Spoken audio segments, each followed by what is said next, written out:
to the Sane Estate, a podcast from Ipswich, Massachusetts. Thanks for checking us out. I'm John Woolforth, your slightly salty Sherpa on this journey that may not go where you'd like, but hey, feel free to mention it on Ipswich Piss and Moan.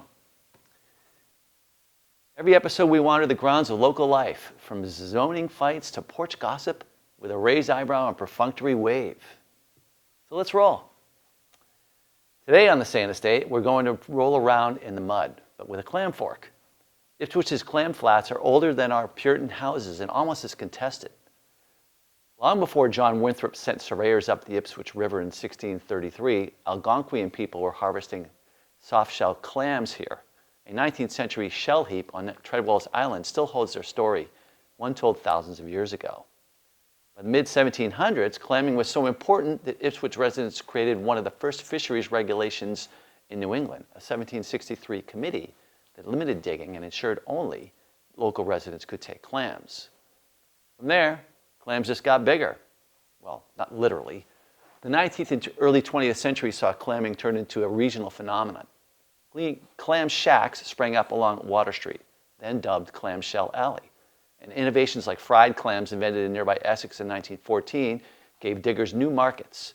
Families like the Soffren brothers pioneered processing plants and clam strips during the 1940s, while the Ipswich Shellfish Company, founded in 1935, proved that locally harvested clams could be shipped far and wide. Even so, clamming has never been easy. Red tides and pollution forced closures in the 1950s and 60s, and it took a concerted cleanup to reopen the Ipswich River Flats in 2001. Today, invasive green crabs, heavier rainfall, and new federal sanitation rules, again, threaten livelihoods. Through it all, we fried clams, shucked them, steamed them, fought over them, and thanks to modern bureaucracy, occasionally banned them. Our guest knows all of that in his bones and his back. Paul Damon started digging at 17 and has spent 47 years knee-deep in the mud. He's clammed through red tides, green crabs, rain closures, and even a shoulder surgery. And he still hauls a rake out when the thermometer says nope. He's also that guy at town meeting who will politely but firmly remind everyone that these flats belong to all of us. Paul Damon, welcome to the Sane Estate. Nice to be here. Let's dig in. All right, let's go. Your first day clamming at 17 has become a bit of a local lore. Were you instantly hooked, or did it take a sore back and a few bad jokes to convince you that this was better than bagging groceries? So when I graduated high school in 1978, I was 17 years old, and I really thought I knew what I was supposed to do in life, and I had no idea. My best friend and I, Steve Brown, we went to Soffren Brothers, got a job for the summer, and I don't know, we probably lasted about 2 or 3 weeks, and it was a job, but it was just sort of, it just didn't do anything for me. And we thought about, let's go clamming. So we went down to the town hall and got a commercial clamming license for $25 a piece, and off we went. I've always had a boat. My parents were boat people, so I had an idea of how to operate a boat. So the very next day we went out in the boat, went clamming. We went to Lufkin's. I'll never forget it, just like it was yesterday. We went out to Lufkin's, which is over on Plum Island. And back in those days, you dug clams or sold clams by the bushel. Today it's by the pound. But I remember digging probably about 3 peck, which is about 3/4 of a bushel of clams. And I thought I was going to die. My back was broken. Every muscle ached. And I'm looking at these older guys, and they were just like a well-oiled machine. They just had their heads down, and they were on a mission. They were going. They're like, what's your problem, kid? Yeah, and I'm thinking, I'm 17 years old, I'm a skinny guy, I'm wiry, and I'm in good shape, and I'm like looking at these guys, and some of them had beer bellies and whatnot, and they're just kicking my can.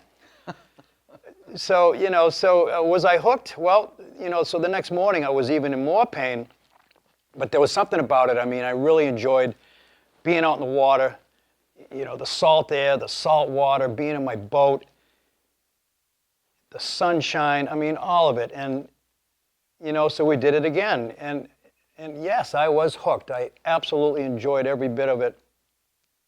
To this day, it's something that I enjoy to do, despite the politics or the regulations that happen. It's still a labor of love.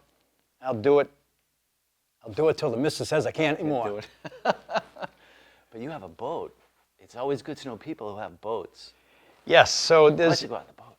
yeah, absolutely, and there's not much, there's not much to it. I mean, there's not a lot of gear that's involved with digging clams. I mean, you should have your own vehicle, your own truck, a boat, but a lot of guys will team up with other guys too. So, other than a clam fork, a basket, a bunch of onion bags or burlap bags, that's pretty much all you need in a good strong back. So not much equipment, but the boat thing is kind of but you said they just partner together, so maybe it's a little less expensive to have a boat. You don't need a huge boat, of course, right? No, most of the guys have 14-foot skiffs, aluminum boats. Some guys have a 16-foot boat, but that's pretty much it. And the areas. Ipswich has a lot of tidal flats, probably, I'm going to say about 940, 950 acres of tidal flats. So we have a lot of room to roam. Sure. So there's always some place to go.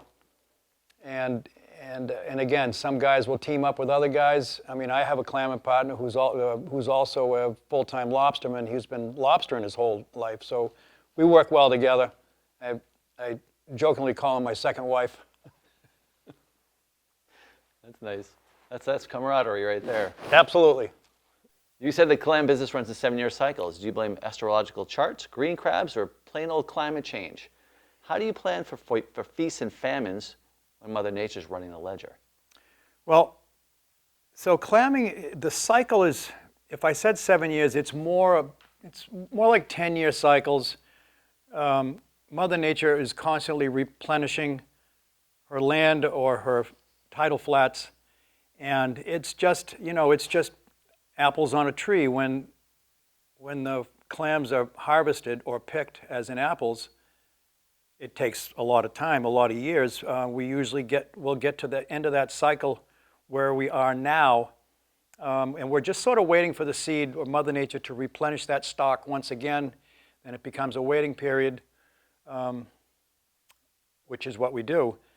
Right. I think, as far as, you have to deal with green crabs. That's always been an issue that we deal with. We have guys that go out there and harvest a green crab.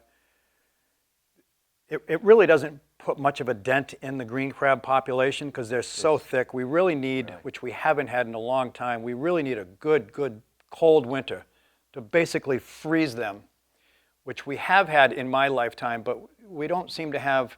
We get cold winters, but we just don't have them long enough for, like a good solid month of freezing cold weather to really knock them down. So we have to deal with that, and I'm not quite sure what some of your other questions were, but. Well, how long? No, you've pretty much summed up it pretty well, I guess. So the green crabs have been a problem for how long? The green crabs have always been a problem for as long as I've been digging clams, and I'm quite sure they've been a problem, prior to myself. I'm not quite sure if they were, unexpectedly imported from, Europe, from the big ships that were doing trade back and from England to the United States, whether they were in the ballast or whatnot. I don't know. They've always been here, and they don't have much. They're kind of like the top of the predator. They don't have much that will go after them. Sure, there's some fish that might knock a few off, or some seagulls at low tide. But there's just so many of them, and we can't keep up with them. It's just Mother Nature with a really cold winter would knock their numbers down. Okay. Wow, didn't know it was that long of a problem, but yeah, it's always been a problem. In 2023, record rainfall shut down the flats for weeks. I mean, I'm all in for the weekly paycheck. So what do you turn to when you can't actually dig? Well, clam diggers, I'll speak for myself, but the majority of guys and gals that do this for a living, we have to live within our means. There's no fancy dining, big stuff that goes on. You just live within your means. You pay your bills, you stay home, and you basically have to live within your means. And when I first started digging clams, living in the town of Ipswich was very inexpensive.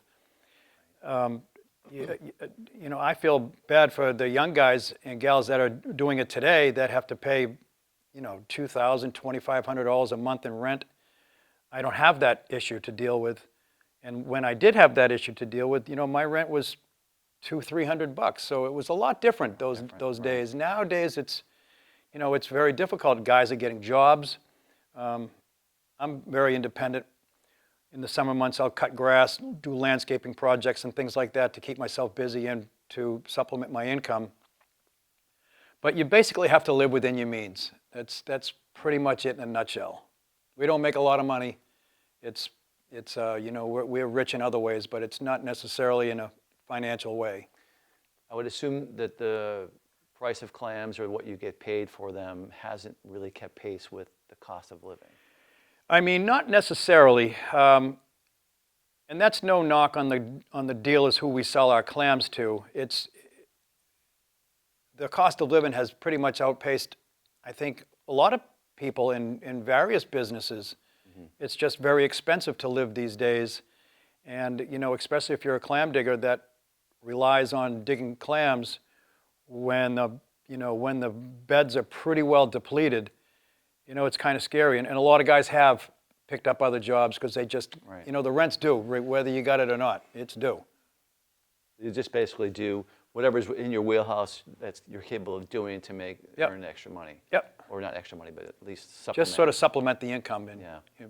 Okay. Ipswich literally wrote one of New England's first fishery rules in 1763. Then fried clams turned us into a destination. Does that lineage weigh on you? Do you ever feel like you're not just digging clams, but defending a heritage? Well, I've always dug clams because I just loved it and continue to love it to this day. I've always known that Ipswich has been a clam town. And like I said, back in those days in the late 70s and early 80s, even up to the 90s, Ipswich has been, a blue-collar, conservative-minded town built on clams. It's always been that way. It's changed, of course, but Ipswich is just, it's my town. I love it. I am aware of the, of what I do for a living, and but I don't know. I'll take it as a compliment, but it just, it rolls off my shoulder. I do what I got to do because we all got bills to pay. Well, I for one appreciate what you do because I like to eat clams. I do too. So there's that. Yes, sir. You've opposed private aquaculture leases on productive flats and warned that the state's MBTA 3A housing law could pollute our river. Do you see yourself as a reluctant activist, or is this just what happens when a clam digger reads a lot of zoning bylaws? Well, so I am opposed to, I'm in favor of aquaculture. I mean, private aquaculture is a good project that the town of Ipswich had come up with. Right. A lot of guys have taken advantage of that situation because the aquaculture program is designed to take an unproductive clam flat and make it productive. And I believe you have about 3 years to do that, whether you buy seed or if you put nets over it and trap it naturally. But a lot of guys, like I said, have taken advantage of that. They're using historically and currently productive flats that may not have any clams on them now, right. But when Mother Nature reseeds the flats, those areas will be reseeded. So I'm not in favor of that. I'm not quite sure what the other part of the question was. Well, basically just saying that, is this an issue for you, or the you're 3A finding a way to? Yeah, so the 3A thing too, I mean, that bothers me, not just as a clam digger, but as a citizen of Ipswich.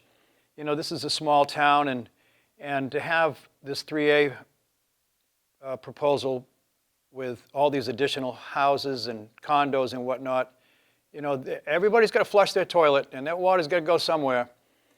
I look at it like you can only put so many people on a boat before you overload it and it sinks. And I think that's the same way with the 3A situation. This is a small town, and to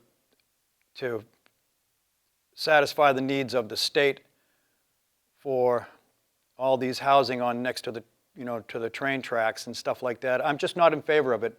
I think Ipswich is unique in its small quaintness, and to add all these homes, it's just going to, I think it's going to destroy a lot of the heritage of this town and the water quality of this town. And that's about all I have to say about that. Well, we recently had Glenn Gibbs on. Do you know who he is? Yes.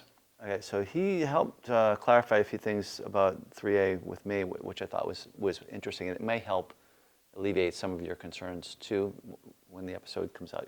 Just check it out. Yeah. Yeah, sure. It's a secret for now. We can't tell anyone. Got it. Unless you've already seen the episode. The Ipswich River reopened to clamming in 2001 after a century of pollution. Now it's permanently closed again, thanks to new federal rules. Water quality tests dispute their position of the flats being a danger, and you actually mentioned some of that earlier. How do you convince regulators that they're creating hardships for an entire industry for no legitimate reason? Well, I had mentioned to you earlier that when the Ipswich River did reclassify itself from mildly contaminated to clean, barring water samples and clam samples, every year the clam constable or the clam warden would go out and take water and clam samples, submit them to the state, and barring the results, we would be open. And every year it has been open since 2001. 2024 was a different story.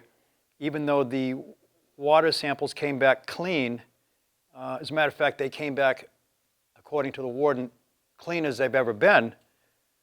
The Division of Marine Fisheries still found it imperative for them to close the river. I have my thoughts about that. I think I'll keep them to myself. But we, That's too bad. you know, we have representatives that should be representing everybody, including the small-time clam digger. I know they got a lot of more important work to do, bigger fish to fry, but we still have families to feed, and we still have to put food on the table and pay our rent.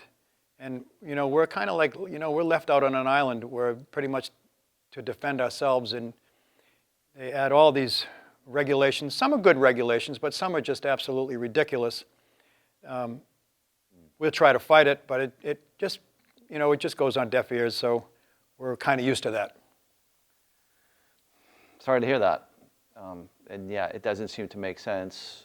This is, to me, that's one of those things where it's a bureaucratic role that is overshadowing what really should be done from a practical and common Exactly, sense a practical, that's a very good word, very good word. So, clamming seems both solitary and communal. You're alone on the flats, yet you're part of a tight-knit tribe. What's that camaraderie like? Does it ever become competition?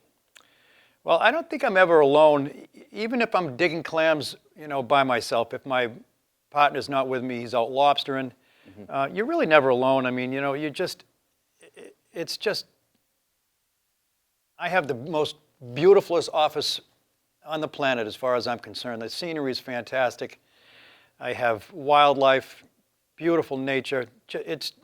I just can't complain at all about you know, the scenery and whatnot. And matter of fact, I would like to say that I probably do, so this is kind of off topic, but I kind of do some of my best praying on the clam flats. It's just very easy, you know, it is very spiritual, so it's easy to say that. Competition, I would say, yeah. So, you know, clam diggers are very competitive towards one another, towards our friends, our fellow clam diggers. You know, we can actually get territorial, where you might step into, you know, what we like to call my area. It's like, don't get too close. You're in my area. So yes, there is competition, but it's healthy competition. You know, nobody's swinging clam forks at each other. And at the end of the day, you know, you're patting your buddy on the back and stuff like that. So we all get along with each other. Sounds a little medieval there, swinging well, clam forks. we don't swing the clam forks. We sling a lot of BS. That's about it. That's the most painless way to go, right? Absolutely. All right. Absolutely. The heated topic of dredging the Ipswich River has arisen once again.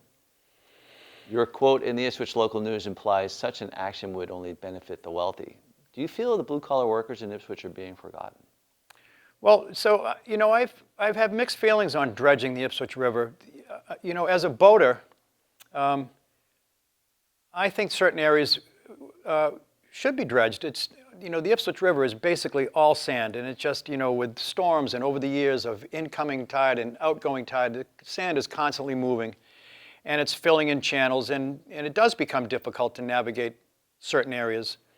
So I think as a recreational boater, I would be in favor of dredging certain areas. As a commercial clam digger, on the other hand, I've got a few red flags that pop up in my mind. And I just think back when I was a kid playing in the sand, you'd dig your hand and pull your hand across wet sand, and you'd see the sides would cave in. And that's pretty much what would happen on a dredging situation. If these dredgers come in and they start to dredge the bottom of a certain area, like I said, there's sand on both sides. It's just gravity is going to pull it down. So I worry about clam flats being disrupted because of that.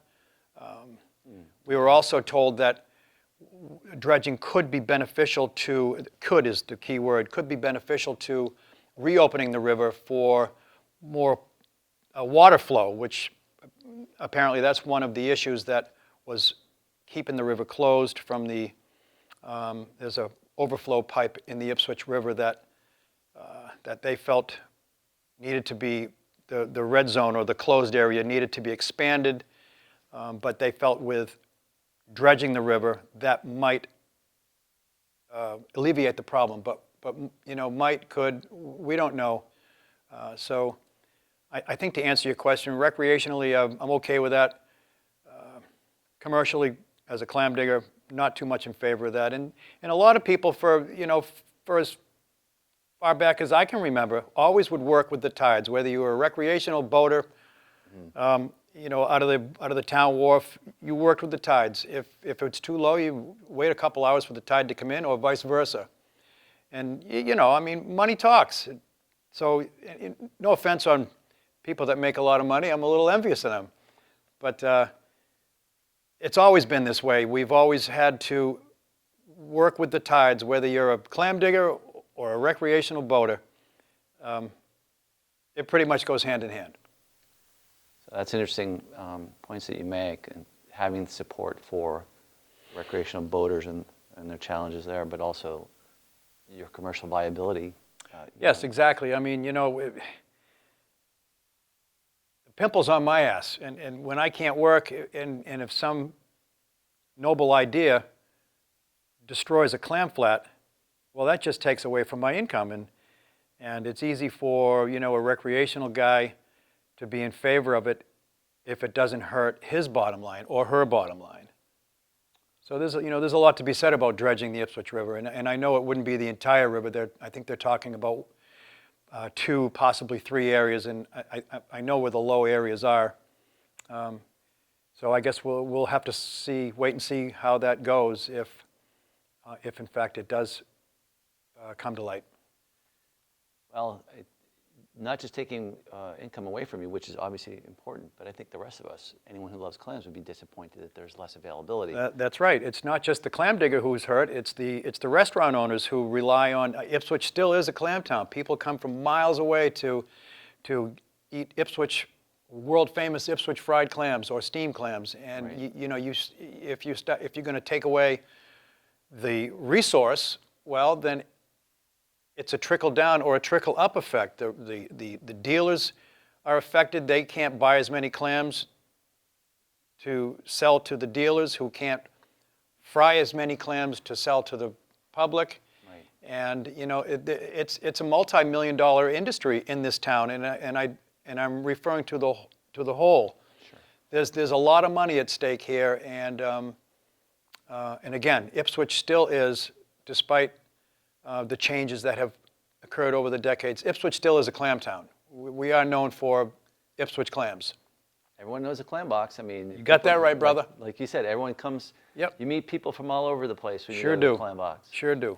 So I'm with you on that one for yep. sure. You said you'll dig until you can't. What do you want people to remember about this way of life if someday the flats are just history? And what gives you hope that they won't be? Well, like I said, clam digging is very physical. There's a lot of mental mind games that plays along with it, but it's physical. You know, when your back gives out, or if your arms or shoulders give out, you just can't perform anymore, and you can't dig. So Right. I'm still pretty good shape. I'll be 65 in September. It's amazing. I plan on, like I said, I plan on doing it for as long as I can, and once the missus says you've had enough, and I'm not going to argue with her. That's right. No gold watch for you unless you dig one up. Got that right, brother. But as far as, as far as the heritage of clam digging, it's always going to be there. There's always going to be men and women that want to dig clams. There's always going to be restaurants who are going to want to sell clams to the public. It's the politicians or the regulations that always kills small industries. And I just hope that this industry is preserved, for hundreds of years after I'm gone, as it should be. Right. Yeah. Absolutely. Sounds great. Well, thank you. I loved, you had a lot to say there, and I learned a few things myself, so I do appreciate you being with us. And now, it's time for the lightning round. Hey!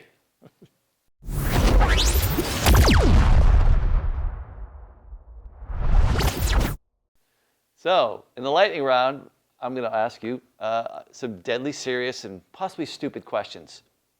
Your job, Paul, is to answer with the first thing that comes to mind, unless it's a 70s song. Okay. You want that. Okay.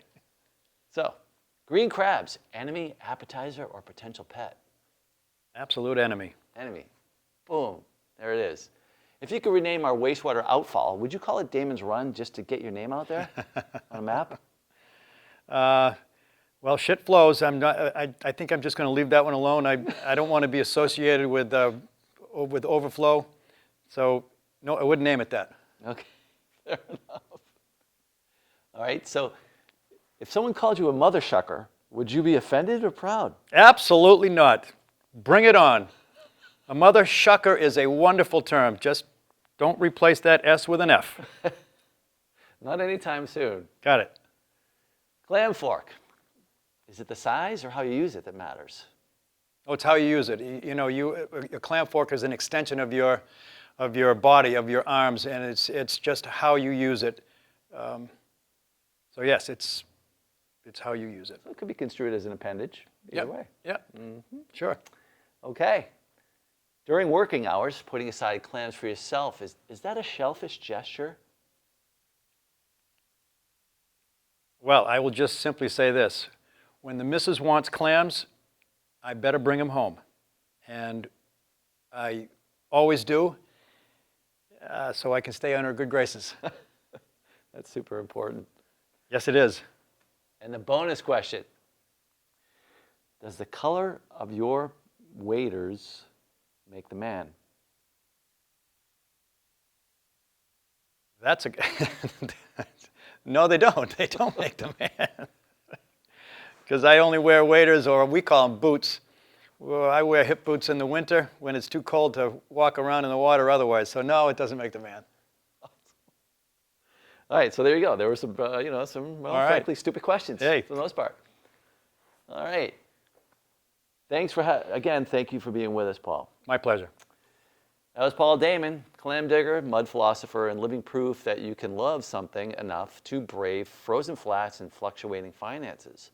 If there's one thing to take away, it's that heritage isn't just found in museums. Sometimes it's buried up to your knees in mud. Whether the flats are open or closed, whether green crabs are friends or entrees, Paul reminds us that the future of Ipswich's world-famous clamming industry is something we all have a hand in. Hopefully one that continues to feel a bit greasy. If you're out there thinking, hey, I've got a story about Ipswich, or I once, ate at the clam box just before they changed the oil, drop us a line. The smell of low tide may be free, but good stories are priceless. Thanks for joining us on the Sane Estate. Leave us a review, share the show, or file a resolution at town meeting to recommend it to your neighbors. Better yet, email guest@saneestate.com if you'd like to be on the show. Tell us why you'd like to be on the show, I should say. Until next time, stay weird, stay local, and most of all, stay sane.